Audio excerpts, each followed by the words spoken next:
Joey's Joint.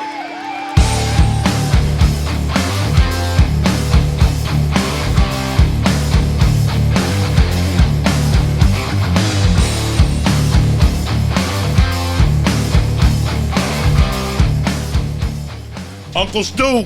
Joey, what's doing, brother? Welcome to the joint, my man. How are you? Oh, it's an honor. Ready to roll. So excited. I am so happy to see you. I asked around. I didn't know what was going on.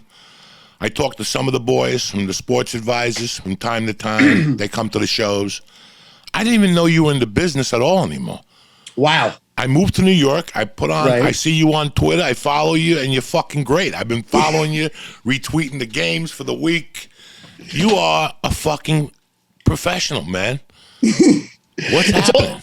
Everything's good. You know, it's all I've ever done. So in other words, and now with the internet and now with a new audience of young people, you know, I'm just as fucking crazy as ever. I mean, the energy is is bigger than ever. I take a tea shot every 2 weeks and that just gives me unlimited fucking energy, you know, live on caffeine right now, caffeine and a tea shot. And I'm ready to go. I mean, I'm only sleeping like 4 hours a night and loving life.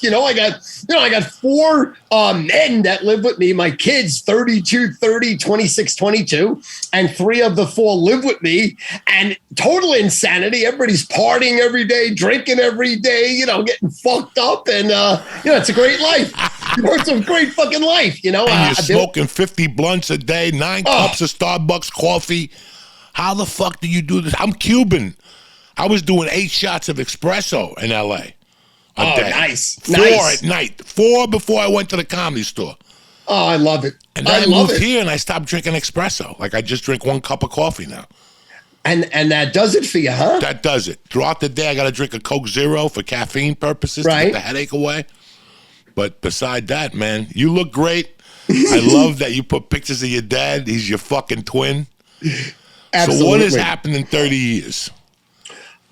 Well, I mean, basically, you know, I went almost broke 3 times, and now I got the world by the balls. I'm printing money. I got fucking in my backyard. I got 5 fucking trees, $100 bills on the trees. When you come here, when we get fucked up, I'm gonna let you pick $100 bills. You leave with 5, 10 grand. Everybody's happy, ready to roll.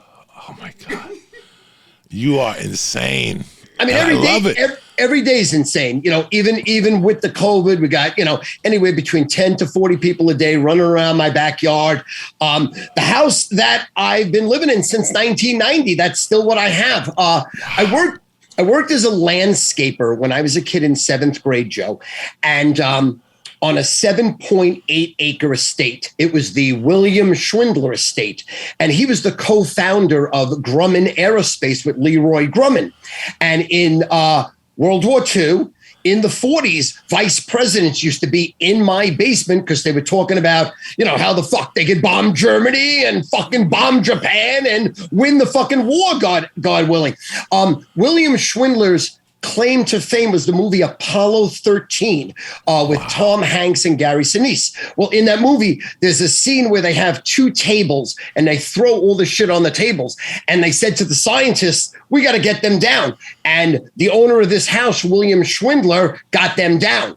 And that was his claim to fame. They landed at LaGuardia Airport, drove right to Hicksville where Grumman Aerospace is. And I'm about 2 minutes away from there. So it was a 7.8 acre estate. And oddly enough, in 7th grade, I said, Mr. Schwindler, Mrs. Schwindler, when you sell this house, I would like to buy it. And they looked at me with like 2 heads. They're like, what's this fucking Jew talking about? Hey, buddy, you know, go wipe your butt. You say you're fucking 14. By the grace of God, you know, I scored out in the 80s with my sports advisor service and with 900 numbers. And when they died, it was in the will for them to call me. They called me in 1989. They wanted at the time $2.2 million, negotiated for 6 months, and I paid $1.4 million for 7.8 acres. It's a 1.8 acre side field, 2.5 acres with the houses on, and then 3.2 acres in the back. The house at the time was 1,900 square feet, 1936 English Tudor.